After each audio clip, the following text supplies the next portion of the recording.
Hello friends, welcome back to my channel. আমি আফরিনা হালদার। সবাই কেমন আছেন? আমি তো খুব ভালো আছি, আশা করছি আপনারা খুব ভালো আছেন। দেশের বাইরে ভিতরে যে যেখান থেকে দেখছেন প্লিজ একটা ছোট লাইক দিতে একটা শুরু করবেন। আর সাবস্ক্রাইব করে না থাকে প্লিজ সাবস্ক্রাইব করে দেবেন। আর পাশে থাকা বেল বাটনটা অবশ্যই প্রেস করে দেবেন, যাতে আমি যখনই কোনো নতুন ভিডিও ছাড়বো তখনই আপনার মোবাইলে নোটিফিকেশন চলে যাবে, আপনি আপনার সময় মতো কোনো ভিডিও দেখে নেবেন। তো চলুন দেখতে পাচ্ছি আজকে আমি কী রান্না করেছি। আজকে আমি করেছি বটবটি ভাজা। তো অনেকেই আছে বটবটি ভাজা খেতে চায় না, আর রান্না তো খেতেই চায় না, তো ভাজা হলে একটু খাওয়া যায়। তো চলুন বটবটি ভাজা আলু দিয়ে কীভাবে রান্না করেছে অবশ্যই দেখাবো। প্লিজ যে যেখান থেকে দেখছেন প্লিজ লাইক দিয়ে কন্টিনিউ করুন। আর ফেসবুক থেকে যদি দেখেন প্লিজ ফেসবুক পেজটাকে ফলো করে দেবেন। আর যদি ইউটিউব থেকে দেখেন প্লিজ সাবস্ক্রাইব করে দেবেন। আর নতুন বন্ধুরা অবশ্যই চ্যানেলে সাবস্ক্রাইব করে পাশে থাকবেন। আর পুরনো বন্ধু অসংখ্য ধন্যবাদ। তো চলুন দেখাচ্ছে কীভাবে করেছি বটবটি ভাজা, অবশ্যই প্লিজ লাইক দিয়ে কন্টিনিউ করুন। হ্যালো ফ্রেন্ডস, তো দেখতে পাচ্ছেন আজকে আমি কিছুই করবো না, জাস্ট করবো বটবটি ভাজা। তো বটবটি ভাজা আলু আর বটবটি দিয়ে কীভাবে ভাজা করে আপনার সঙ্গে আজকে শেয়ার করছে। প্লিজ যে যেখানে দেখছেন প্লিজ লাইক দিয়ে কন্টিনিউ করুন। তো চলুন। হ্যালো ফ্রেন্ডস, দেখতে পাচ্ছেন আমি একটা বড় কড়া বসিয়ে দিয়েছি তেল, সর্ষের তেল।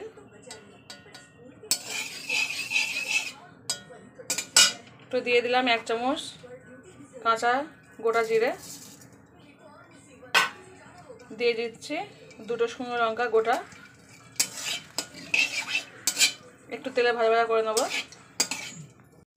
তো দেখতে পাচ্ছেন এদিকে আমার এটা ভাজা হয়ে গেছে।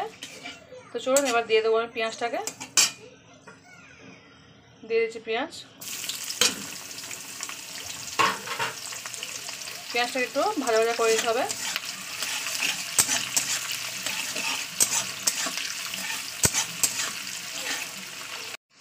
তো দেখতে পাচ্ছেন পেঁয়াজটা আমার একটু লালি হয়ে গেছে।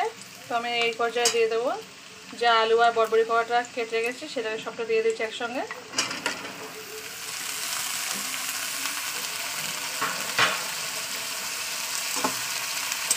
দিয়ে তেলের উপরে একটু ভাজা করে দিতে হবে।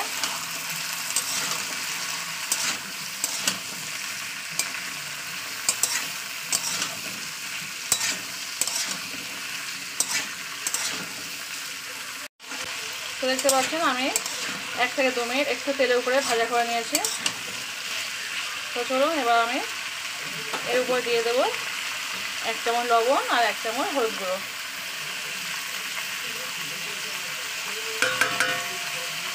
তো দিয়ে দিলাম। এবার কিন্তু আমি এখন নাড়বো না, তো আমি গ্যাসটাকে আস্তে দিলাম। গ্যাসটাকে আস্তে দিয়ে আমি চাপা দিয়ে দিচ্ছি। ফিরে আসবো পুরো 10 মিনিট পরে। হ্যালো ফ্রেন্ডস, তো ফিরে আসছি পুরো 10 মিনিট পরে, দেখতে পাচ্ছেন। এবার আমি এটাকে গ্যাসটাকে জোরে দিলাম, দিয়ে ভালো করে মিশিয়ে দেবো মশলার সঙ্গে আলু আর বটবটি।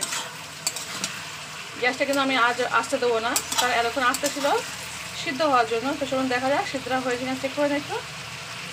হ্যাঁ, সিদ্ধ হয়ে গেছে। তো চলুন এবার ভালো করে ভাজা করে নিই।